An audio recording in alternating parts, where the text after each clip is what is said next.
Hello aspirants, I welcome you all at E1 platform. देखिए, कल के सेशन में हम लोग क्या पढ़े थे। हम लोगों ने मेडिवल इंडिया की शुरुआत कर दी थी, किस तरीके से मुस्लिम धर्म का प्रचार प्रसार हो रहा है, किस तरीके से मुस्लिम्स ने भारत में अटैक किया, इन्वेड किया। हमने गजनी के बारे में पढ़ा था, हमने मोहम्मद गोरी के बारे में पढ़ा था। अब जो गोरी है वो उसका अंत हमने छोड़ दिया था, जो उसका जो अंत है वो हम आज की क्लास में करते हैं कि मोहम्मद गोरी को क्या हुआ था और गोरी के बाद किस तरीके से जो स्लेव डायनेसिटी है यानी दिल्ली सल्तनत की हमें शुरुआत करनी है। वो सारी चीजें हमें आज की क्लास में करनी होगी। देखो स्टूडेंट्स, यहाँ पे हमने क्या पढ़ा था कि जो बैटल ऑफ चंदावर हुई थी, गोरी और जयचंद की लड़ाई हुई थी। पहले तो जयचंद ने गोरी का साथ दिया था पृथ्वीराज चौहान को मरवाने के लिए सेकेंड बैटल ऑफ तराइन में, लेकिन फिर चंदावर के युद्ध में गोरी और जयचंद की लड़ाई होती है और जयचंद जो है वो मारा जाता है। ठीक है, गोरी के दो इंपॉर्टेंट कमांडर थे, एक तो था कुतुबुद्दीन ऐबक और एक था बख्तियार खिलजी। बख्तियार खिलजी बिहार और बंगाल वाले रीजन में था और कुतुबुद्दीन ऐबक जो है वो गुजरात वाले रीजन के अंदर कमांडर था। तो अब जो ये बख्तियार खिलजी था, क्योंकि बिहार वाले रीजन में इसके हाथ में है सत्ता, तो बिहार वाले रीजन में जब ये जाता है तो वहां से नालंदा और जो विक्रमशिला अपनी यूनिवर्सिटी है, नालंदा और विक्रमशिला यूनिवर्सिटी, उस यूनिवर्सिटी को ये नष्ट कर देता है। और जैसे ही पता लगता है कि बख्तियार खिलजी यूनिवर्सिटी को नष्ट करने आ रहा है, तो हमने पहले ही अपनी नालंदा विश्वविद्यालय में आग लगा दी ताकि इसके हाथ हमारे जो इंपॉर्टेंट डॉक्यूमेंट्स हैं भारत के वो ना लग सके। और वो लगभग ऐसे बताया जाता है लगभग 3 महीने लगातार उस यूनिवर्सिटी में आग लगी रही, आग जलती रही कि वहां पे इतना ज्यादा ज्ञान था उस नालंदा विश्वविद्यालय में, इतनी सारी बुक्स थी कि 3 महीने तक लगातार वो जलती रही। और इस तरीके से जो ये बख्तियार खिलजी है, इसने विक्रमशिला और नालंदा यूनिवर्सिटी जो है उसमें आग लगा दी। अब बुरे का अंत तो बुरा ही होगा। बख्तियार खिलजी जब ये काम करके वापस लौट रहा था अपने अफगानिस्तान के अंदर, तो रास्ते में ही इसकी जो है वो मृत्यु हो जाती है। अब बचा कौन? एकमात्र कमांडर भारत के अंदर, वो था कुतुबुद्दीन ऐबक। अब जो ये ऐबक है ये क्या करेगा उसको देखिए। ऐबक ने कुव्वत उल इस्लाम नाम की राय पिथोरा फोर्ट के अंदर, यानी दिल्ली में, राय पिथोरा किसको कहते थे हम? पृथ्वीराज चौहान को। पृथ्वीराज चौहान को तो हरा दिया था, मार दिया था सेकंड बैटल ऑफ तराइन में। तो राय पिथोरा फोर्ट में, फोर्ट को नष्ट करके वहां पे इन्होंने कुव्वत उल इस्लाम नाम की मॉस्क बनवाई थी, मस्जिद बनाई थी। ये नॉर्थ इंडिया की पहली मॉस्क थी। कल हमने देखा था भारत की पहली मॉस्क केरल में बनी थी, ठीक है, जिसको मोहम्मद बिन कासिम ने बनवाया था। लेकिन ये कुतुबुद्दीन ऐबक ने बनवाया है कुव्वत उल इस्लाम। ये नॉर्थ इंडिया की पहली मॉस्क है, नॉर्थ इंडिया की पहली मस्जिद है। और 2.5 दिन के अंदर इन्होंने एक झोपड़ा बनवाया था, 2.5 दिन के अंदर। इसीलिए उस झोपड़े का नाम क्या दे दिया? 2.5 दिन का झोपड़ा, जो अजमेर राजस्थान में होता है। और यहाँ 2.5 दिन का मेला भी लगता है। ठीक है, कुतुबुद्दीन ऐबक के जो धार्मिक गुरु थे उसका नाम है कुतुबुद्दीन बख्तियार खाकी। ठीक है, कुतुबुद्दीन बख्तियार काकी, इसी के नाम पे कुतुबुद्दीन ऐबक आके जाके कुतुब मीनार का निर्माण शुरू करेगा। अब जो मोहम्मद गोरी है, मोहम्मद गोरी जिसका कमांडर था कुतुबुद्दीन ऐबक, मोहम्मद गोरी क्या करते हैं? अपनी बेटी का विवाह, अपनी बेटी की शादी जो है ऐबक से कर देते हैं। मतलब ऐबक अब मोहम्मद गोरी का दामाद बन गया है। और साथ में ऐबक उसका दास भी था, अपने ससुर का दास भी था, स्लेव भी था और दामाद भी है। तो जो मोहम्मद गोरी है, शिया लोगों ने और जाट लोगों ने इसकी गला काट के हत्या कर दी थी। जब मोहम्मद गोरी अपना लास्ट अटैक करके वापस जा रहा है, तो शिया लोगों ने और जाट लोगों ने गला काटकर इसकी हत्या कर दी। 1206 एडी के अंदर मोहम्मद गोरी मर जाता है। अब सत्ता किसके हाथ में आएगी? कुतुबुद्दीन ऐबक के हाथ में आएगी। वो गोरी का दास भी था, वो गोरी के क्लोज है और वो गोरी का सन इन लॉ भी है, यानी कि दामाद भी है। गोरी के 2 गवर्नर थे, एक तो कुतुबुद्दीन ऐबक कमांडर भी था, गवर्नर भी है, दास भी है और इसका सेवक भी है, इसका दामाद भी है कुतुबुद्दीन ऐबक, जिसको भारत के अंदर कमान सौंप दी। और जो यलदोजी है, यलदोजी, इसको गजनी, गजनी अफगानिस्तान के अंदर एक जगह बताई थी मैंने। यलदोजी जो है, गजनी जो अफगानिस्तान के अंदर एक जगह है, वहां का गवर्नर यलदोजी है। ठीक है, ये भी मोहम्मद गोरी का ही गवर्नर है। मैं ये क्यों बता रही हूँ गजनी की बात? क्योंकि थर्ड बैटल ऑफ तराइन होगी और थर्ड बैटल ऑफ तराइन में इन दोनों की आपस में लड़ाई होगी, इसलिए मैं बता रही हूँ। ये यलदोजी कौन है याद रखोगे। कुतुबुद्दीन ऐबक का, मोहम्मद गोरी का एक गवर्नर है गजनी नामक स्थान पे। ठीक है, गजनी स्थान कहाँ है? अफगानिस्तान के अंदर। अब ये तो दूर बैठा है, ठीक है, बख्तियार खिलजी मर चुका है जो भारत के अंदर दूसरा कमांडर था। अब बचा कौन? कुतुबुद्दीन ऐबक। गोरी की डेथ के बाद कुतुबुद्दीन ऐबक खुद को किंग डिक्लेयर कर देता है। खुद को किंग तो क्या मतलब, ये खुद को यूं कह देता है कि भारत अब मेरे अंडर रहेगा। और ये कुतुबुद्दीन ऐबक कौन है? ये एक स्लेव है, ये एक स्लेव है। ठीक है, ये स्लेव है, इस वजह से अब स्लेव डायनेस्टी का जन्म होता है, स्लेव डायनेस्टी का जन्म होता है। यानी कि अब अपने को क्या पढ़ना है? गोरी के इन्वेजन के बाद अब हमको दिल्ली सल्तनत पढ़ना है। अब इसको दिल्ली सल्तनत क्यों नाम देते हैं स्टूडेंट? दिल्ली सल्तनत इसलिए नाम देते हैं क्योंकि अब मैक्सिमम टाइम पीरियड के लिए जो राजधानी रहेगी, मैक्सिमम टाइम पीरियड के लिए, जबकि कुतुबुद्दीन ऐबक ने तो अपनी राजधानी लाहौर रखी थी, पर ज्यादातर राजाओं ने अपनी राजधानी दिल्ली रखी थी, इसलिए नाम क्या दिया है? दिल्ली सल्तनत। अब इस दिल्ली सल्तनत के अंदर क्या क्या आएगा, इसको याद रखेंगे। दिल्ली सल्तनत के अंदर 5 वंश आएंगे, दिल्ली सल्तनत में 5 वंश आएंगे, ठीक है। सबसे पहला कौन सा वंश है? गुलाम वंश। सबसे पहले कौन सा वंश है? गुलाम वंश, यानी कि स्लेव डायनेस्टी। सबसे पहले स्लेव डायनेस्टी, ठीक है। फिर उसके बाद खिलजी डायनेस्टी, या खलजी कह दो, बातें की है, खिलजी कह दो, खलजी कह दो। फिर आ जाएगा खलजी वंश, ठीक है। फिर आ जाएगा आपका तुगलक वंश। कौन सा? तुगलक वंश, तुगलक वंश। फिर आ जाएगा आपका कौन सा? सैयद वंश। फिर आ गया सैयद वंश, ठीक है। फिर आ जाएगी आपकी लोदी डायनेस्टी, लोदी डायनेस्टी, लोदी वंश। तो इस तरीके से 5 वंश अपने को दिल्ली सल्तनत में पढ़ने हैं। अगर कोई पूछ ले सबसे लंबा कार्यकाल, सबसे लंबा कार्यकाल चला तुगलक वंश का, और सबसे छोटा कार्यकाल जो है वो सबसे छोटा कार्यकाल चला है किसका? खलजी वंश का। सबसे छोटा समय के लिए खलजी वंश रहा था, सबसे लंबे समय के लिए तुगलक वंश रहा है। कब से कब तक कौन रहे, अभी उसको देखेंगे। अब आपको ये बात समझ आ गई होगी हम इसको क्यों दिल्ली सल्तनत कह रहे हैं। दिल्ली सल्तनत इसलिए कह रहे हैं क्योंकि जो मैक्सिमम टाइम पीरियड के लिए इन 5 वंश में राजधानी कौन रही है? दिल्ली रही है, इसीलिए हमने इसको दिल्ली सल्तनत नाम दे दिया।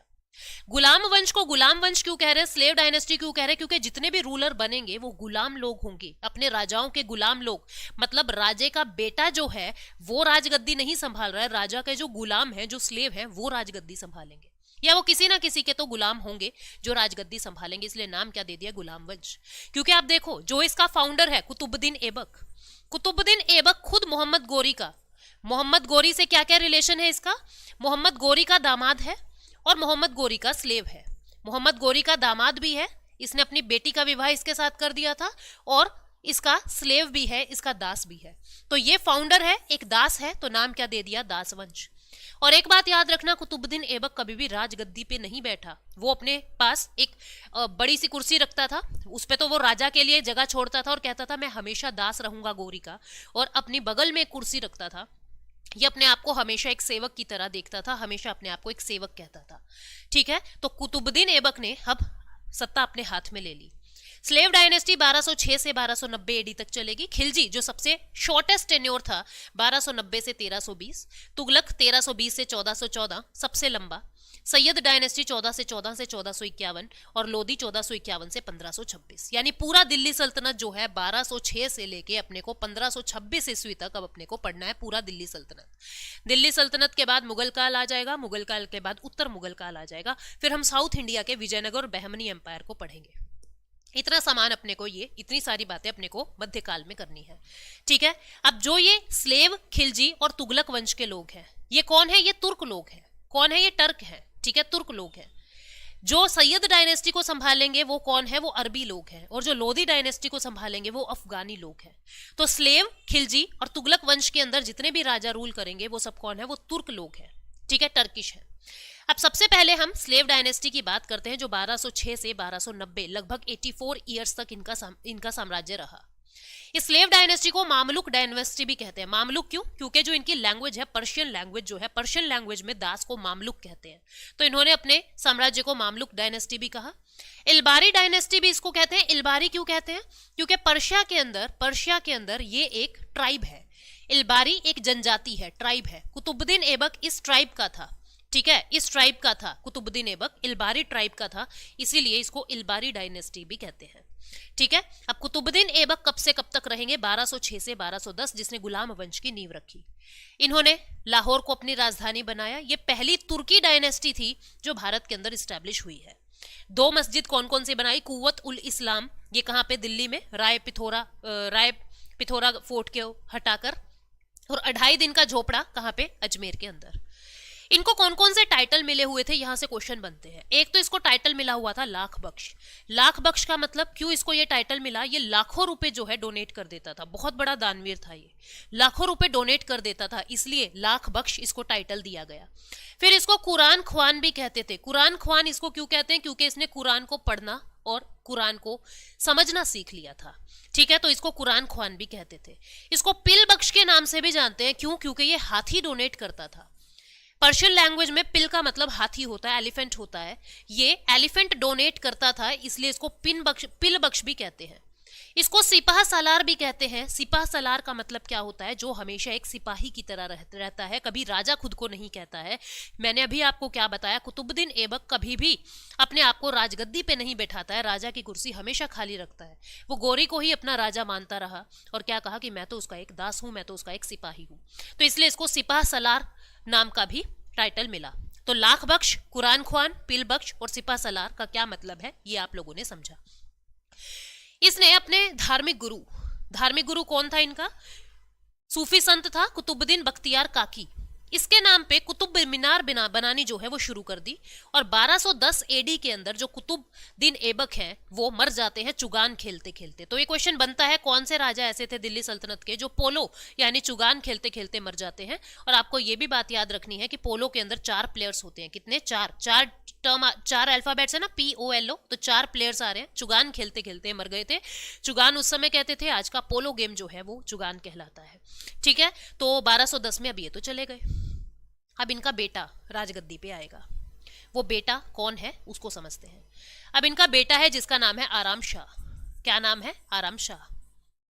आराम शाह को राजगद्दी पे बिठाया जाता है।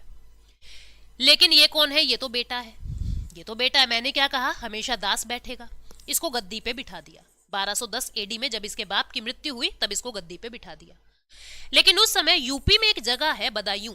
कौन सी? बदायूं। आप लोगों को पता भी होगा, वहां जामा मस्जिद भी बनी हुई है, इल्तुतमिश द्वारा बनवाई गई है। यूपी के बदायूं का जो गवर्नर था वो कौन था? वो इल्तुतमिश था। कौन था? इल्तुतमिश था। इस इल्तुतमिश के साथ ये कौन है? ये दामाद है, सन इन लॉ है। किसका? ये सन इन लॉ है ऐबक का। ऐबक का सन इन लॉ है। कुतुबुद्दीन ऐबक ने अपनी बेटी का विवाह इल्तुतमिश के साथ करा दिया। बिल्कुल वही रिलेशन है जो गोरी और कुतुबुद्दीन ऐबक का था। कुतुबुद्दीन ऐबक मोहम्मद गोरी का दास भी था और दामाद भी था। ऐसे ही इल्तुतमिश कुतुबुद्दीन ऐबक का दामाद भी है और उसका दास भी है। तो इल्तुतमिश बोला आराम शाह को कि तुम कैसे बैठ सकते हो, तुम इस राजगद्दी पे कैसे बैठ सकते हो? मैं बैठूंगा। क्योंकि जिस तरीके से मोहम्मद गोरी और ऐबक का रिलेशन था उसी तरीके से ऐबक और मेरा रिलेशन है, और बेटा गद्दी पे नहीं बैठेगा, मैं बैठूंगा। और इस वजह से दोनों की बैटल ऑफ जादू होती है, बैटल ऑफ जाड़ू। इस बैटल ऑफ जाड़ू में इल्तुतमिश और आराम शाह लड़ते हैं। ये हार जाता है, इसको मार दिया जाता है। मतलब कि इसके जीजा ने ही इसको मार दिया। ये कौन है? ये साला है, ये जीजा है। ठीक है, इल्तुतमिश जो है अब राजगद्दी संभालेगा। तो आराम शाह कुछ ही समय के लिए राजगद्दी पे आते हैं और फिर इल्तुतमिश अपने हाथ में सारी सत्ता ले लेंगे। ये सब बातें यहाँ पे लिखी गई है। यूपी का गवर्नर था इल्तुतमिश बदायूं के अंदर। ठीक है, ये सन इन लॉ था ऐबक का। बैटल ऑफ जूद, ठीक है, बैटल ऑफ जूद इन्होंने लड़ी ऐबक और आराम शाह ने। आराम शाह मर जाता है। ये बैटल 1211 एडी में होती है। 1211 एडी में जैसे ही आराम शाह मर जाता है, सत्ता किसके हाथ में आ गई? इल्तुतमिश के हाथ में आ गई, जो 1211 से 1236 एडी तक रहेंगे। इनको दिल्ली सल्तनत का रियल फाउंडर कहा जाता है। क्यों इनको रियल फाउंडर कहा जाता है उसको समझो। पहले तो क्यों इल्तुतमिश को रियल फाउंडर कहा जाता है, इसकी पहली वजह तो ये है कि कुतुबुद्दीन ऐबक ने जो लाहौर राजधानी बना रखी थी, इन्होंने राजधानी शिफ्ट करके क्या बना दी? अपनी राजधानी दिल्ली बनाई, पहली चीज। और दूसरी चीज, इसने दिल्ली को चंगेज खां जो एक मंगोल था, चंगेज खां के आक्रमण से बचाया। दिल्ली को चंगेज खां के आक्रमण से बचाया। क्योंकि चंगेज खां के आक्रमण से बचाया, इस वजह से इसको दिल्ली का रियल फाउंडर कहा जाता है। और इसने मेन काम क्या किए? जो कुतुब मीनार कुतुबुद्दीन ऐबक ने शुरू करवाई थी, उस कुतुब मीनार का निर्माण इसने पूरा करवाया। कुतुब मीनार का निर्माण इसने पूरा करवाया। उसने शुरुआत कर दी, इसने पूरा कर दिया वो निर्माण। ठीक है, कुतुब मीनार का निर्माण इसने पूरा करवाया। देखते हैं क्या क्या होता है। इल्तुतमिश जो है वो रियल फाउंडर है दिल्ली के। इनको स्लेव ऑफ स्लेव कहा जाता है। स्लेव ऑफ स्लेव, दासों का दास क्यों कहा जाता है? क्योंकि किसका दास है? इल्तुतमिश, कुतुबुद्दीन ऐबक का, जो खुद एक दास था मोहम्मद गोरी का। इसी वजह से इसको स्लेव ऑफ स्लेव नाम से भी जानते हैं। अब याद करो, मैंने आपको एक बात बताई थी कि 2 गवर्नर थे मोहम्मद गोरी के। मोहम्मद गोरी के 2 गवर्नर थे। कौन कौन से 2 गवर्नर थे? एक तो था कुतुबुद्दीन ऐबक इंडिया के अंदर, इंडिया में एक तो कुतुबुद्दीन ऐबक था और दूसरा यलदौजी था। यलदौजी कहाँ था? गजनी में, अफगानिस्तान के अंदर यलदौजी बैठा था। अब इसकी डेथ के बाद जब ये मर गया, इल्तुतमिश शासन संभाल रहा है, तब यलदौजी को लालच आ गया कि मैं भारत के अंदर रहूंगा, मैं भारत पे कब्जा करूंगा। इधर इल्तुतमिश गद्दी पे बैठने वाला है, इधर ये भी आ जाता लड़ाई करने। दोनों के बीच में थर्ड बैटल ऑफ पानीपत होती है। दोनों के बीच में third battle of Tarain, Panipat नहीं, थर्ड बैटल ऑफ तराइन होती है इल्तुतमिश और यलदौजी के बीच में।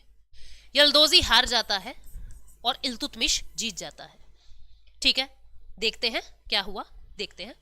थर्ड बैटल ऑफ तराइन होती है 1216 एडी के अंदर, इल्तुतमिश और यलदौज के बीच में। यलदौज हार जाता है, यलदौज डिफीटेड। क्यों इसको रियल फाउंडर कहा मैंने बताया, एक तो इसने अपनी राजधानी दिल्ली बनाया, दूसरा चंगेज खां से दिल्ली को बचाया। क्या था ये चंगेज खां का मामला? चंगेज खां के छोटे भाई को जलालुद्दीन मकबरनी ने मार दिया था। चंगेज खां ना बहुत ही क्रूअल सा बंदा था।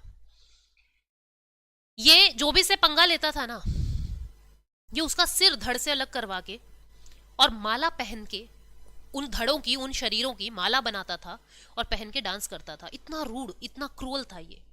कोई भी व्यक्ति इसको पसंद नहीं करता था।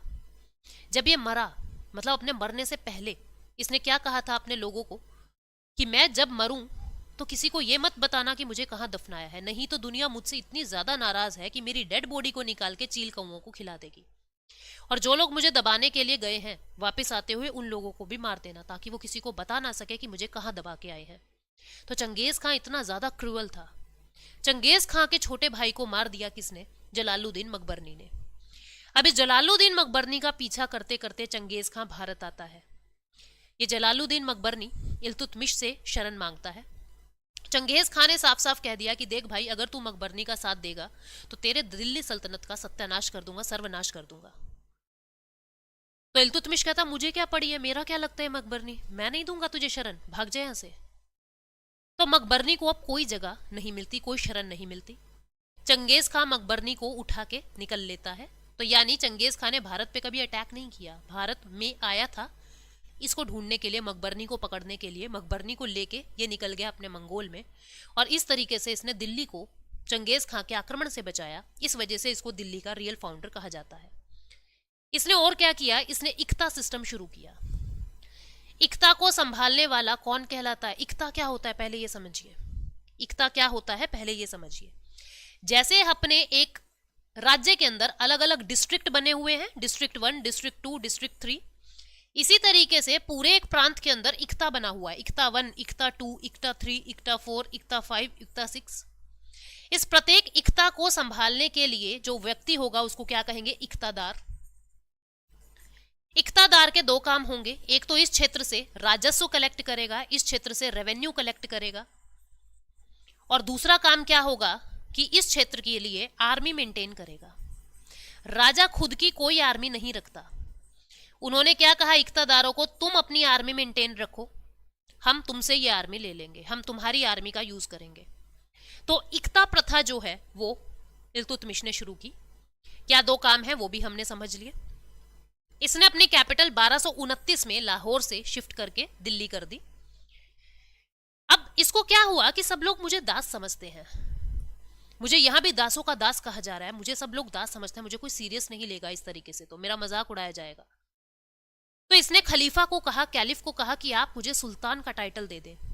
तो कैलिफ ने सुल्तान का टाइटल दे दिया और इसको फर्स्ट सुल्तान ऑफ इंडिया कह दिया, फर्स्ट सुल्तान ऑफ इंडिया।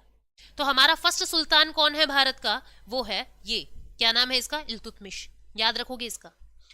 जो प्योर अरबिक कॉइन्स हैं, टका और जीतल, वो इसने शुरू किए, प्योर अरबिक कॉइन्स। टका किसका होता था? सिल्वर का, सिल्वर धातु का। और जीतल कौन सी धातु का था? जीतल जो है वो कॉपर धातु का था। जीतल कौन सी धातु का था? जीतल कॉपर धातु का था। प्योर थे दोनों, ये सिल्वर का और ये कॉपर का। टका आज भी बांग्लादेश की जो है वो करेंसी है। अब देखो, इसने ना कलंजर के किले पे जब आक्रमण किया, किसने? इल्तुतमिश ने। इल्तुतमिश के 4 बेटे और एक बेटी थी, बेटी का नाम था रजिया। जब इसने कलंजर के किले पे आक्रमण किया तो ये मुसीबत में फंस गया। इसके चारों बेटों में से किसी ने इसकी मदद नहीं की, चारों बिल्कुल निकम्मे, बिल्कुल नालायक थे। रजिया ने अपने पापा की मदद की और इसने उसी वक्त मन बना लिया था कि मेरी गद्दी पे बैठेगा, मेरी मौत के बाद वो रजिया बैठेगी, इन 4 बेटों में से कोई भी नहीं बैठेगा। तो इसने क्या किया, अपने जाने के बाद रजिया को ही, जो राजा है, वो नॉमिनेट करने को कहा और रजिया को ही कहा कि हम तुम्हें राजा बनाएंगे। इसलिए उसने नेक्स्ट रूलर की तरह किसको नॉमिनेट किया, रजिया, अपनी बेटी को, रजिया सुल्तान को नॉमिनेट किया। इसने एक प्रथा शुरू की, चालीसा। चालीसा है जिसको कहते हैं चहलगनी, चहलगनी या चालीसा। ये क्या था, ये 40 लोगों का ग्रुप था, ये टर्की लोग थे, 40 लोगों का ग्रुप था। और इसको पूरा एडमिनिस्ट्रेशन, इनको एडमिनिस्ट्रेशन में कहा, इन 40 टर्की लोगों के, तुम एडमिनिस्ट्रेशन में मेरी मदद करोगे। इसको क्या नाम दिया, चालीसा। क्या नाम दिया, चालीसा। इसे फादर ऑफ टॉम्ब भी कहते हैं। फादर ऑफ टॉम्ब क्यों, क्योंकि इसने बहुत सारी गुंबद बनवाई, अपने बेटे का गुंबद भी बनवाया था, खुद का गुंबद भी इसका दिल्ली में है, फादर ऑफ टॉम्ब बनवाया। कुतुब मीनार को, जिसको कुतुबुद्दीन ऐबक ने शुरू किया था, उसको पूरा करवाया। अब इसके मृत्यु के बाद होता क्या, ये एक नेचुरल डेथ मरा था, इसके मृत्यु के बाद होता क्या है, रुकनुद्दीन फिरोज, जो इसका बेटा था, नालायक था पर बेटा था, रुकनुद्दीन फिरोज जो है वो नया रूलर बन जाता है। अब रजिया बोली ये तो धोखा हो गया मेरे साथ, मेरे पापा ने मुझे कहा था तुम्हें सुल्तान बनाऊंगा, ये तो मेरे भाई को बिठा दिया यहाँ, रुकनुद्दीन फिरोज को बना दिया यहाँ पे। अब वहां पे ना एक सिस्टम था, जो भी एक लाल कलर की ड्रेस पहन के जनता के बीच में चला जाता था, जनता उसको न्याय दिलवाएगी। इल्तुतमिश भी बहुत जस्टिस वाला व्यक्ति था, बहुत न्यायपूर्ण बातें करता था। अब जब ये रजिया जनता के बीच में चली जाती है इंसाफ मांगने की, मेरा इंसाफ करो, मुझे इंसाफ चाहिए, मेरे पापा ने मुझे नेक्स्ट रूलर अपॉइंट किया था, लेकिन ये मेरा भाई रुकनुद्दीन फिरोज, जिसको कुछ नहीं आता, वो राजगद्दी पे बैठ गया। जनता ने बिना चाहते हुए भी रुकनुद्दीन फिरोज को मारा और रजिया को राजगद्दी पे बिठाया। ये जो रुकनुद्दीन फिरोज था, ये किसकी मदद से गद्दी पे आया था, ये चालीसा के लोगों की मदद से गद्दी पे आया था, क्योंकि चालीसा खुद नहीं चाहता था कि कोई लड़की के अंडर हम लोग काम करें। रजिया को जो है वो नहीं चाहते थे कि वो नेक्स्ट रूलर बने, पर लोगों की मदद से रजिया जो है गद्दी पे बैठती है। नेक्स्ट किंग या क्वीन कह दो, कौन बना, रजिया सुल्तान। रजिया सुल्तान 1236 एडी से 1240 एडी तक रहती है। फर्स्ट और लास्ट विमेन रूलर थी ये इस वंश की। इसकी किसने मदद की, रजिया की किसने मदद की, क्योंकि महिला अकेली किस तरीके से इतने सारे पुरुषों को संभालेगी। इसकी मदद की एतगिन ने और इसके बचपन का दोस्त अल्तुनिया, हमेशा से साथ रहे। अल्तुनिया को रजिया पसंद थी, दोनों के बीच में प्यार मोहब्बत का सिलसिला आगे बढ़ा, दोनों के बीच में अफेयर होता है। अब बीच में एक और व्यक्ति आता है जिसका नाम है याकूत। याकूत कौन है, इथियोपिया के हबसी लोगों में से एक था और बहुत ही लो कास्ट का ये माना जाता था।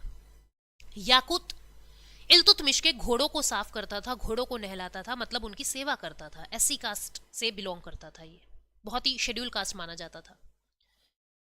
तो अब याकूत को रजिया पसंद थी और रजिया को भी याकूत पसंद आ गया, मतलब एक अब लव ट्रायंगल बन गया है, रजिया के बीच में, याकूत के बीच में और अल्तुनिया के बीच में। अल्तुनिया रजिया को पसंद कर रहा है, रजिया याकूत को पसंद कर रही है, तो किसको प्रॉब्लम होगी, अल्तुनिया को प्रॉब्लम होगी कि मेरी बंदी तेरे पीछे कैसे हो सकती है। तो यहां पे अब याकूत को पोस्ट ऊंची दे दी, कौन सी, इल्तुतमिश के हॉर्स को जो नहलाता था, इसको अब कमांडर बना दिया, हॉर्स संभालने वाला। इसको क्या पोस्ट के अंदर वृद्धि क्या कर दी, इसको ऑफिसर कमांडिंग रॉयल हॉर्सेस बना दिया, यानी आमिर ए आखुर बना दिया। अब ये पूरे घोड़ों की टीम का लीडर बन गया। ये अल्तुनिया को पसंद नहीं आया, एक तो अल्तुनिया को प्रॉब्लम, उधर से 40 लोगों को प्रॉब्लम रजिया के राजा बनने से। 1240 एडी में अल्तुनिया ने रिवोल्ट कर दिया कि ये क्या तरीका है याकूत, रजिया तो मेरी है, तुम कैसे इसके ऊपर नजर डाल सकते हो, रजिया कैसे तुमको पसंद कर सकती है। अब अल्तुनिया ने जब विद्रोह किया तो रजिया को भी गुस्सा गया, अच्छा बेटा विद्रोह करोगे। तो रजिया ने ऑर्डर दिया किसको, चालीसा को। रजिया ने, क्योंकि उस समय सुल्तान रजिया है, ऑर्डर दिया किसको, चालीसा को, कि हम भटिंडा जा रहे हैं याकूत के साथ, हम याकूत के साथ भटिंडा जा रहे हैं। भटिंडा कहां था उस समय, भटिंडा उस समय पंजाब के अंदर था, आज भी पंजाब में ही है। यहां का गवर्नर था अल्तुनिया, यहां का गवर्नर बनाया गया था अल्तुनिया को, कि हम अल्तुनिया के विद्रोह का जवाब देने याकूत के साथ भटिंडा जा रहे हैं, चालीसा आप अपनी आर्मी को लेके यहां पे पहुंच जाना। चालीसा ने कहा जी मैडम पहुंच जाएंगे। नहीं आए, गद्दार थे, इनको तो यही था कि रजिया मर जाए तो बढ़िया है। और इधर जब याकूत और रजिया अकेले अल्तुनिया से भिड़ते हैं तो ये अल्तुनिया पहले इस याकूत को मार देता है और रजिया को कर देता है जेल में बंद। इसको तो मार दिया और रजिया को कर दिया जेल में बंद। अब रजिया के सामने दो ऑप्शन रखे कि या तो तुम्हें मारेंगे, नहीं तो तुम हमसे विवाह करो। तो रजिया ने क्या कहा, ठीक है मैं तुमसे शादी करूंगी। अल्तुनिया की और रजिया की शादी हो जाती है। अल्तुनिया की और रजिया की शादी हो जाती है। जब ये सारा किस्सा हो रहा था तब तक उधर इल्तुतमिश का एक और बेटा गद्दी पे बैठ चुका था, ठीक है। और इधर 40 लोगों को भी प्रॉब्लम होने लगी थी कि अभी तो बेटी बेटी देख रहे थे, अभी एक और बंदा इसके साथ जुड़ गया, अल्तुनिया को भी संभालो। तो जब ये वापस आ रहे थे भटिंडा से, यानी पंजाब से दिल्ली आ रहे थे, तो रास्ते में हरियाणा पड़ता है। हरियाणा का जो कैथल शहर है, कैथल जिला है, वहां पे पूरी अपनी आर्मी के साथ ये सोए हुए हैं। कौन कौन? याकूत, रजिया और पूरी आर्मी। 40 लोगों ने उस रजिया को चारों तरफ से घेर लिया, है ना, गाना भी है ना, रजिया गुंडों में फंस गई। रजिया बीच में, चारों तरफ 40, और इन 40 लोगों ने इस रजिया को और अल्तुनिया को, दोनों को मार दिया। इस तरीके से रजिया और अल्तुनिया का अंत हो जाता है 1240 एडी में कैथल में। अब नेक्स्ट रूलर कौन बनेगा? बहराम शाह बनेगा। बहराम शाह 1240 से 1242 एडी। किसने बनवाया इसको किसने बनवाया? चालीसा ने बनवाया। उस समय तक चालीसा किंग मेकर का काम करने लगे थे। चालीसा बहुत ज्यादा पावरफुल हो गए थे। चालीसा बहुत ज्यादा पावरफुल हो गए हैं, ये बात बहराम शाह को समझ आ गया था। अब ये चालीसा का सिलसिला किसने शुरू किया था? इल्तुतमिश ने शुरू किया था। लेकिन बहराम शाह समझ चुका है कि ये चालीसा कल को मुझे भी मरवा देंगे और नया रूलर ले आएंगे, तो इन्होंने पहले तो ये चालीसा पद्धति खत्म की कि ये तो इतने पावरफुल होते जा रहे हैं, कल को मुझे ही उड़ा देंगे, किसी नए रूलर को ले आएंगे। जैसे किसी और को, रजिया को मरवा के इन्होंने मुझे राजगद्दी पे बिठा दिया, कल को मुझे मरवा के किसी और को बिठा देंगे। तो इस चालीसा वाले सिस्टम को खत्म किया बहराम शाह ने। चालीसा लोगों ने, अभी बाद में खत्म करेंगे, अभी सुनना बात को, डिप्यूटी सुल्तान बना दिया किसको? अपने ही एक बंदे को, जिसका नाम है बलबन। बलबन कौन है? बहराम शाह का एक दास है। 40 लोगों में से ही एक व्यक्ति है बलबन, जो बहराम शाह की सेवा में है। समझना बात को, बहराम शाह ने अभी 40 नहीं हटाया, बलबन हटाएगा 40 को। समझना इस बात को। बहराम शाह कौन? एक मूर्ख प्राणी है, इल्तुतमिश का बेटा है। इल्तुतमिश का बेटा है, ठीक है, इल्तुतमिश का बेटा है ये। इसको अकल नहीं है ज्यादा। इसको गद्दी पे किसने बिठाया? 40 ने बिठाया, और अपने एक बंदे को डिप्यूटी सुल्तान बना दिया, जिसका नाम है बलबन। अब इसी के समय में, बहराम शाह के ही समय में, फर्स्ट मंगोल अटैक भारत के अंदर होता है। अब ये जो बहराम शाह है, अपने चाचा मतलब बहराम शाह का जो भतीजा है, जिसका नाम है अलाउद्दीन मसूद। क्या नाम है? अलाउद्दीन मसूद। ये अपने चाचा बहराम शाह को मार देगा। किसको मार देगा? अपने चाचा बहराम शाह को मार देगा। अलाउद्दीन मसूद जो भतीजा है बहराम का, वो अपने चाचा को मार देगा और गद्दी संभालेगा 1242 से 1246 एडी तक। 1242 से 1246 एडी तक। अब बलबन ने अपनी पुत्री का विवाह अलाउद्दीन महमूद से कर दिया।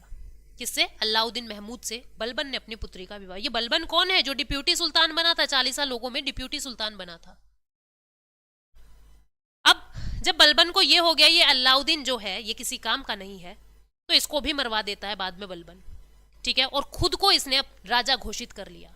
खुद को, जो अलाउद्दीन महमूद है, ये 1246 से 1265 तक रहता है, लेकिन बलबन फिर इसको मार देता है, अपने ही दामाद को मार देता है और खुद को किंग डिक्लेयर कर दिया। कंफ्यूज नहीं होना है, मैंने क्या बताया आपको कि याकूत, अल्तुनिया, रजिया सब मर चुके हैं।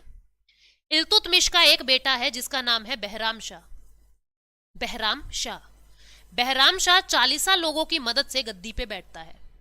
और डिप्यूटी सुल्तान किसको बना दिया जाता है? डिप्यूटी सुल्तान बलबन को बना दिया जाता है। ये वही बलबन है जो आगे जाके राजा बनेगा, ठीक है।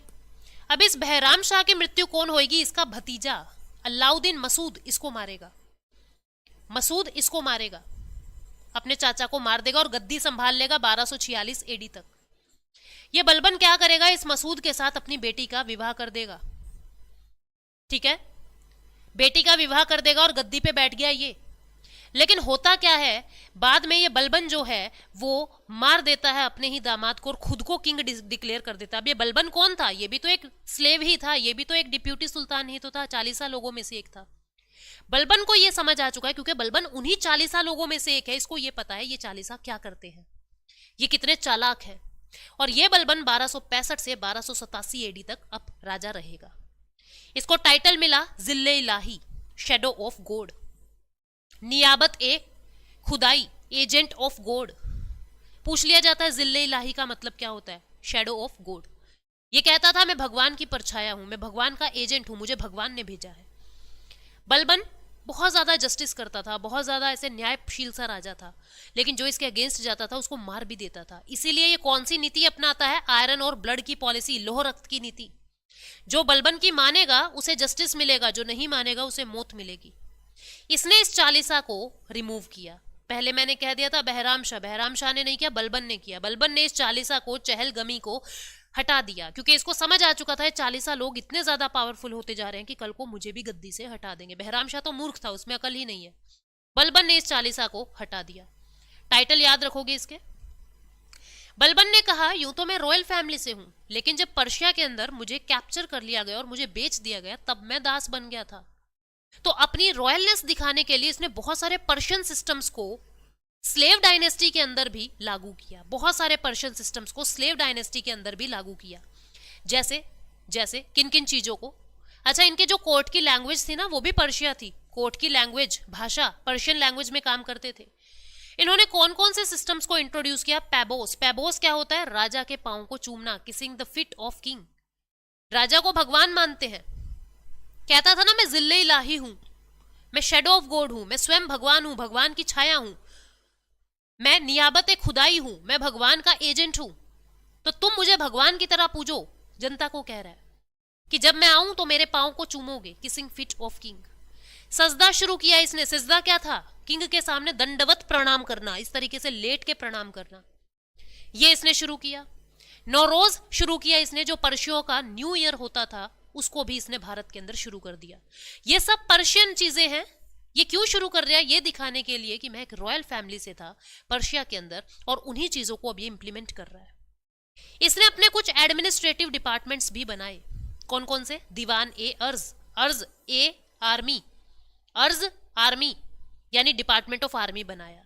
इसने दीवान ए बरीद बनाया, बरीद यानी डिपार्टमेंट ऑफ स्पाई सिस्टम, जासूसों का एक पूरा सिस्टम बना दिया। ब से याद रखोगे जेम्स बॉन्ड, बॉन्ड, बॉन्ड कौन था, जासूस था। बी से ही नाम है बलबन, यानी बलबन ने बरीद डिपार्टमेंट बनाया स्पाई लोगों के लिए, जासूस लोगों के लिए। ठीक है।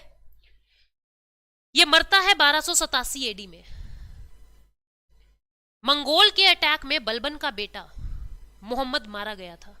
बलबन का जो बेटा था, इसको अपने बेटे से बहुत प्यार था, और मंगोल के अटैक में इसका बेटा जो मोहम्मद है वो मारा गया, और उसी के ही दुख में जो ये बलबन है उसकी डेथ हो जाती है। धीरे धीरे ग्रेजुअल मौत मर जाता है वो 1287 में। अब बलबन का जो पोता है, बलबन का जो ग्रैंडसन है जिसका नाम है कैगूबाद, ये गद्दी पे बैठता है 1287 से 1290 एडी तक, लेकिन इसको लकवा हो जाता है, इसको पैरालिसिस हो जाता है। जब पैरालिसिस हो जाता है तो कैगूबाद का एक दूध पीता बच्चा, छोटा सा बच्चा जिसका नाम है कायूमर, इसको गद्दी पे बिठाया जाता है। और इसको गद्दी पे बिठाने के बाद, अब क्योंकि ये तो दूध पीता बच्चा है, 6-7 महीने का बच्चा है, ये कैसे शासन संभालेगा। इस बच्चे को संभालने के लिए जलालुद्दीन खिलजी को इसका मेड बनाया गया, यानी कायूमर को, कायूमर का रक्षक बनाया गया जलालुद्दीन खिलजी को, और ये रक्षक ही भक्षक बन जाता है। ये कहता है इस तरीके से तो दिल्ली सल्तनत की इमेज खराब हो रही है कि एक छोटे से बच्चे को गद्दी पे बिठा रखा है। ये जलालुद्दीन खिलजी इस बच्चे को भी मार देता है 1290 में, और खिलजी वंश की स्थापना करेगा। इस तरीके से ये पूरा स्लेव वंश था, पूरा गुलाम वंश था जिसके बारे में हमने पढ़ा। तो अगर आपसे कोई पूछ ले कि लास्ट रूलर कौन था स्लेव वंश का, तो कैगूबाद नहीं था। कौन था, कायूमर था, छोटा सा बच्चा था। फर्स्ट कौन था, कौन था फर्स्ट, कुतुबुद्दीन ऐबक। ठीक है। लाल बख्श किसको कह रहे हैं, कुतुबुद्दीन ऐबक को। जिले इलाही किसको कह रहे हैं, बलबन को। 40 किसने शुरू किया, इल्तुतमिश ने। 40 खत्म किसने किया, बलबन ने। रजिया कहाँ मारी गई, कैथल में। रजिया को कहाँ बंद किया गया, बठिंडा में, अल्तुनिया ने बंद किया था। ठीक है। पहली और last women ruler Altunia, Razia, sorry Razia. ठीक है। तो इस तरीके से आपको कुछ इंपॉर्टेंट बातें जो है वो याद रखनी है। ठीक। नॉर्थ इंडिया का पहला मॉस्क कहां बना था, कुव्वत उल इस्लाम, राय पिथोरा फोर्ट के अंदर दिल्ली में। किसने बनवाया? कुतुबुद्दीन ऐबक ने बनवाया। ठीक है, कुतुबुद्दीन ऐबक ने बनवाया। तो ये बातें आपको मेन मेन याद रखनी है। ये पूरा आपका गुलाम वंश था। अब कल की क्लास में हम लोग खिलजी वंश और तुगलक वंश दोनों कर लेंगे। आई होप आप लोगों को ये समझ आ गया है। Thank you so much, take care, bye bye.